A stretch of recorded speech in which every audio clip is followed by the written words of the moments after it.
தினமும் பைபிள் படிக்க நமது சேனலை சப்ஸ்கிரைப் பண்ணிக்கோங்க, பெல் பட்டனையும் அழுத்திக் கொள்ளுங்கள். இன்றைய வசனம் 1 தொடங்கி 13 முடிய. 1. ஆதாம் தன் மனைவியாகிய ஏவாளை அறிந்தான். அவள் கர்ப்பவதியாகி காயீனை பெற்று, கர்த்தரால் ஒரு மனுஷனை பெற்றேன் என்றாள். ஆதியாகமம் 4:1. 2. பின்பு அவனுடைய சகோதரனாகிய ஆபேலை பெற்றாள். ஆபேல் ஆடுகளை மேய்க்கிறவனானான், காயீன் நிலத்தை பயிரிடுகிறவனானான். ஆதியாகமம் 4:2. 3. சில நாள் சென்றபின் காயீன் நிலத்தின் கனிகளை கர்த்தருக்கு காணிக்கையாக கொண்டு வந்தான். ஆபேலும் தன் மந்தையின் தலையீற்றுகளிலும் அவைகளில் கொழுமையானவைகளிலும் சிலவற்றை கொண்டு வந்தான். ஆபேலையும் அவன் காணிக்கையையும் கர்த்தர் அங்கீகரித்தார். ஆதியாகமம் 4:4. 5. காயீனையும் அவன் காணிக்கையையும் அவர் அங்கீகரிக்கவில்லை.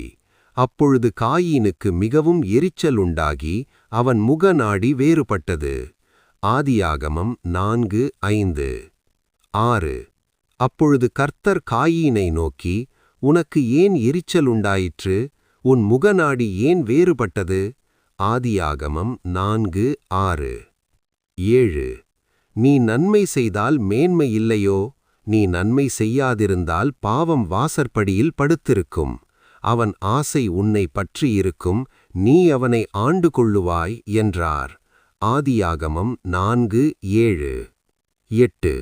காயீன் தன் சகோதரனாகிய ஆபேலோடே பேசினான்.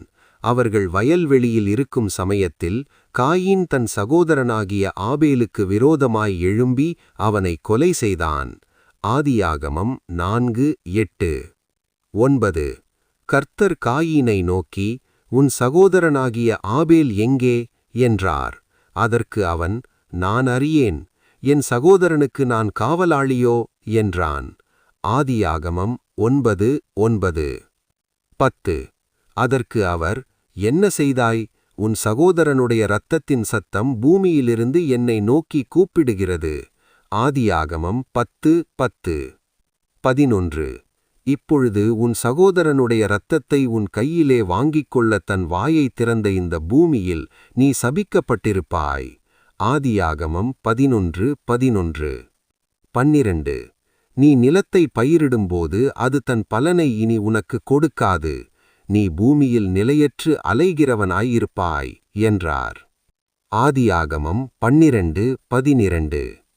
13. அப்பொழுது காயீன் கர்த்தரை நோக்கி, எனக்கு இட்ட தண்டனை என்னால் சகிக்க முடியாது. ஆதியாகமம் 13:13.